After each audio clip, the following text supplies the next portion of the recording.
आप भी organic chemistry को हिस्ट्री की तरह रटने की कोशिश कर रहे हो। एग्जाम में रिएजेंट थोड़ा सा बदल जाता है और हम ब्लैंक। अगर आप सिली मिस्टेक्स से परेशान हो या SN1 SN2 में हमेशा कंफ्यूज रहते हो तो ये वीडियो आपके लिए है। आज हम रटने वाले मेमोराइजेशन को कचरे में डालेंगे और एक लॉजिक मास्टर स्क्रिप्ट सीखेंगे जो हर एक रिएक्शन पे फिट बैठेगा। जो हर एक रिएक्शन पे फिट बैठेगा, चाहे वो आइडेंटिफाइंग रिएक्शन स्पीसीज हो, लॉजिक एरो पुशिंग हो, कार्बोकैटायन डायनामिक्स हो, SN1 SN2 डिसीजन में मास्टरिक मैट्रिक्स हो, रिएजेंट हो, या है ना, इसे हम देखेंगे। सबसे पहले क्या बात करते हैं हम लोग, रिएक्टिव स्पीसीज के बारे में बात करते, इलेक्ट्रोफाइल्स और न्यूक्लियोफाइल्स के बारे में। सबसे पहली गलती हमें लगता है कि अगर मॉलिक्यूल हमें लगता है कि अगर मॉलिक्यूल कोई न्यूट्रल है तो वो रिएक्टिव नहीं होगा। ये गलत है। इसी की एग्जांपल देखो, BF3 हो गया हम लोगों का। BF3 जो है, BF3 हो गया, NH3 हो गया, ये सब क्या है, न्यूट्रल है। लेकिन देखो यहाँ पे न्यूट्रल दिखता है, लेकिन राइट पर इसका ऑक्टेट इनकम्प्लीट है। जैसे BF3 की बात करें हम लोग तो ये क्या है, न्यूट्रल मॉलिक्यूल है, न्यूट्रल हमें दिखता है, लेकिन क्या है ये, इसका ऑक्टेट जो है इनकम्प्लीट है। ये एक इलेक्ट्रोफाइल है, इलेक्ट्रॉन का भूखा, है ना, क्योंकि इसके पास क्या है, ये इनकम्प्लीट ऑक्टेट है, वैकेंट डी ऑर्बिटल, जिसकी वजह से क्या होता है, ये BF3 इलेक्ट्रोफाइल हो जाता है। वैसे ही अगर वही दूरी NH3 की बात करें, अमोनिया को देखो, न्यूट्रल है पर इसके पास एक लोन पेयर है जो इसे एक न्यूक्लियोफाइल बना देता है। तो पहला रूल, रिएक्टिविटी नेट चार्ज से नहीं नहीं होती। रिएक्टिविटी हम किससे डिसाइड करते हैं, इलेक्ट्रॉन डेंसिटी से। हाँ, इलेक्ट्रिविटी किस हम डिसाइड करते हैं, इलेक्ट्रॉन डेंसिटी से। इलेक्ट्रोफाइल जिन्हें इलेक्ट्रॉन चाहिए, ऐसे स्पीसीज जिन्हें क्या चाहिए, इलेक्ट्रॉन चाहिए, है ना, इलेक्ट्रॉन लविंग स्पीसीज जिन्हें इलेक्ट्रॉन चाहिए। ये किसको चाहिए था ज़्यादातर, ये इलेक्ट्रॉन जिनका ऑक्टेट क्या हो, इनकम्प्लीट हो, ऑक्टेट क्या हो, इनकम्प्लीट हो, या फिर वैकेंट डी ऑर्बिटल से, उनको क्या चाहिए था, हमेशा इलेक्ट्रोफाइल्स चाहिए रहता है। न्यूक्लियोफाइल्स क्या होते, ऐसे न्यूक्लियोफाइल्स जो इलेक्ट्रॉन दे सकते, ऐसे स्पीशीज जो क्या करे, इलेक्ट्रॉन को इजीली डोनेट कर सके, उसको हम क्या बोलते हैं, न्यूक्लियोफाइल। से अगर मैं एग्जांपल दूँ शेयर करूँ, देखो तो इलेक्ट्रोफाइल की एग्जांपल्स क्या कैसे कि देखो, AlCl3 है, BF3 FeCl3, सब क्या है हम लोग के न्यूट्रल हलाइड्स है। ये सब क्या है हम लोगों के न्यूट्रल हलाइड्स है, लेकिन क्या है, इनके पास क्या होता है, act as a Lewis acid. ये क्या करता है, act as a Lewis acid due to vacant orbital. इनके पास क्या होता है, वैकेंट ऑर्बिटल, जिसकी वजह से क्या होता है, ये लुईस एसिड ऐसा बिहेव करते। अब SO3 भी क्या हम लोग का एक न्यूट्रल मॉलिक्यूल है with highly polarized bond, carbocation positively charged carbo intermediate, सब क्या हम लोग के इलेक्ट्रोफाइल्स है। न्यूक्लियोफाइल्स की वजह से मैंने बताया कि जो NH3 है, ये भी क्या दिखता है हम लोगों को, न्यूट्रल दिखता है, लेकिन इसके पास क्या होते हैं, लोन पेयर्स होते हैं, जिसकी वजह से क्या होता है, ये न्यूक्लियोफाइल होता है, न्यूक्लियोफाइल जैसा बिहेव करता है। तो न्यूक्लियोफाइल ज़्यादा electron rich species, looks for lone pair and pi bonds. इसमें क्या देना है आपको, लोन पेयर और पाई बॉन्ड्स पे ध्यान देना है। तो इसके एग्जाम्पल क्या, जैसे कि देखो, ये सिंबल है न्यूक्लियोफाइल्स के लिए, NH3 वाटर, ये न्यूट्रल मॉलिक्यूल्स है, लेकिन ये react via there loan electron pairs, जो लोन पेयर्स है इनके, उनके थ्रू जो इलेक्ट्रॉन्स, लोन पेयर्स में इलेक्ट्रॉन्स है, उसके थ्रू ये क्या करते हैं, ये रिएक्ट करते हैं। एल्कोहल्स की बात करें, ये भी क्या, alkyl group attach to hydroxyl group, oxygen lone pair directly reactivity, जो ऑक्सीजन के पास लोन पेयर और रिएक्टिविटी।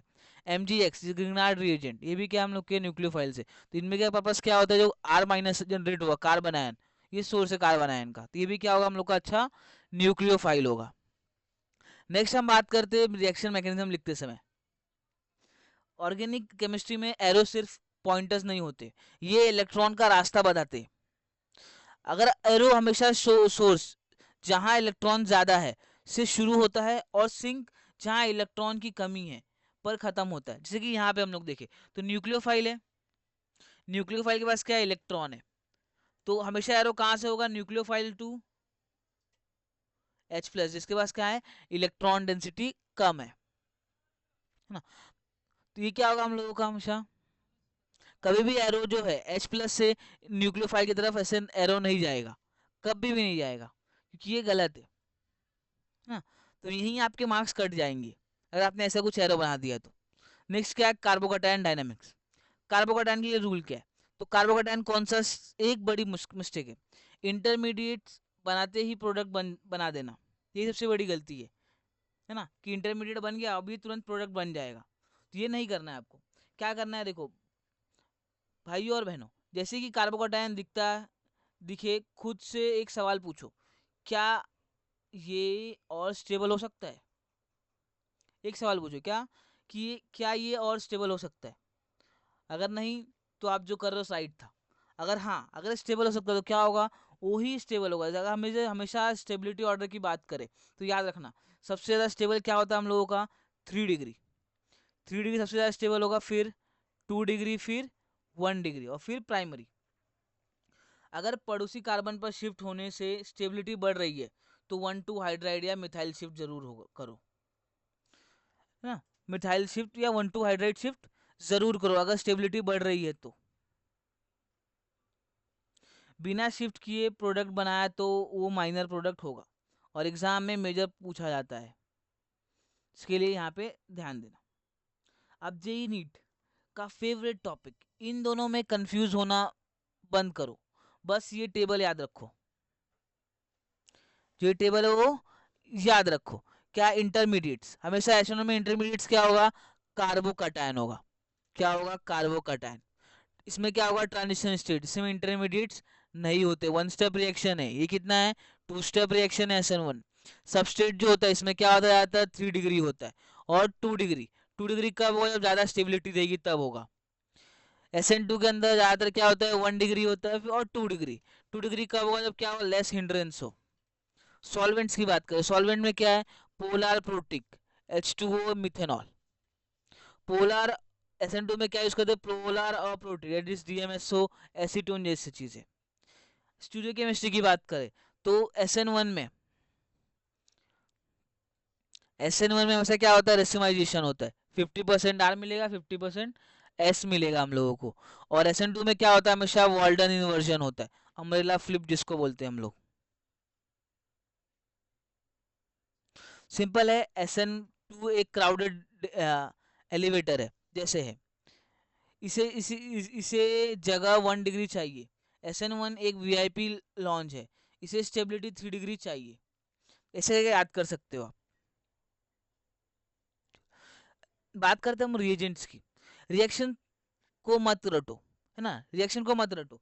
रिएजेंट का जॉब डिस्क्रिप्शन समझो, कौन सा रिएजेंट क्या काम करता है ना, उसका जॉब डिस्क्रिप्शन समझो। कैसे, जैसे कि ऑक्सीडाइजर रिएजेंट है, ऑक्सीजन देने वाला रिएजेंट, जैसे कि क्या है, KMnO4। Oxidiser, strong oxidiser reagent कौन से, जो ऑक्सीजन देने वाले रिएजेंट है। तो क्या है हम लोग के फॉर्मूला, KMnO4 है, पोटेशियम पर मैग्नेटिन एसिड, इन H प्लस है। हैवी हीटर, अल्कोहल को सीधा एसिड बना देगा। PCC है स्पेशलिस्ट, सिर्फ एल्डिहाइड तक रोक देगा। नेक्स्ट क्या है, माइल्ड ऑक्सीडाइजर, PCC जो है। नेक्स्ट क्या है, reagent tool, the hydrogen givers, जो हाइड्रोजन गिव देते। तो क्या होते हैं, पावरफुल रिड्यूसर्स होते हैं, जैसे कि हाइड्रोजन देने वाले रिड्यूसर्स क्या होते हैं, जो हाइड्रोजन देते हैं। तो क्या है हम लोग का, लिथियम एल्यूमिनियम हाइड्राइड सबसे पावरफुल है, पर सोडियम बोरोहाइड्रेट थोड़ा नखरे वाला है, ये सिर्फ एल्डिहाइड और कीटोन को रिड्यूस कर सकता है। लिथियम एल्यूमिनियम हाइड्राइड किसको रिड्यूस कर सकता है, हैवी लिफ्टर है, रिड्यूस एसिड्स, ईस्टर और एल्डिहाइड्स कंप्लीटली इनटू अल्कोहल्स में रिड्यूस कर सकता है। और सोडियम बोरोहाइड्रेट किसको रिड्यूस करता है, ओनली एल्डिहाइड एंड कीटोन्स को अल्कोहल में रिड्यूस करता है। नेक्स्ट क्या है, डिहाइड्रेटर्स।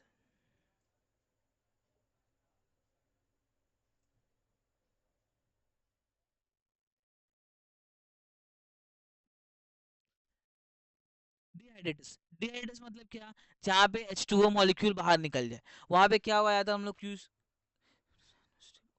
ऐसे डिजाइन किया है, इसमें क्या होता है, वाटर मॉलिक्यूल बाहर निकलेगा, इसका काम ही वही होता है। Final step step 3 step scan, कभी भी चीज़ों करने के लिए कोई भी रिएक्शन करने के लिए 3 स्टेप याद रखो। पहला स्टेप, आइडेंटिफाई द रिएजेंट, है ना। याद रखो कि ये ऑक्सीडाइजिंग है, बेस है और न्यूक्लियोफाइल है। फिर उसके बाद consult your mental tool box, है ना, उसको कंसल्ट करो। इसका काम क्या है, पहला इसका काम क्या है ना, कि ऑक्सीडाइजर है, बेस है या न्यूक्लियोफाइल। सेकेंड चीज, ड्रॉ द इंटरमीडिएट्स, दिमाग में नहीं पेपर पे कार्बोकैटायन बनाओ और स्टेबिलिटी चेक करो। चेक फॉर स्टेरिक्स, स्टेरिक्स यानी क्या, अट्रैक्ट करने के लिए जगह है। अगर ये फॉलो किया तो ऑर्गेनिक आपका सबसे स्कोरिंग सब्जेक्ट बन जाएगा। ऐसे इस और कंटेंट के लिए अभी विजिट करें, हम सब्सक्राइब करें चैनल को, और वीडियो अच्छा लगे वीडियो को लाइक करें। अभी एग्जाम डे के लिए टिप्स, क्या क्या आप करो, देखो पहला चीज, reactivity is drain bye electron density, है ना। रिएक्टिविटी किससे डिसाइड होती है, इलेक्ट्रॉन डेंसिटी से, नॉट जस्ट बाय न्यूट्रल और charge level. Arrows always from flow from electron reach two electron poor.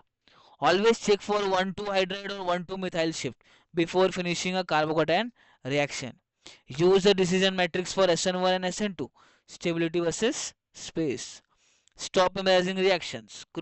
Group reagent by their job description. Apply 3 step scan before bubbling in any exam answer.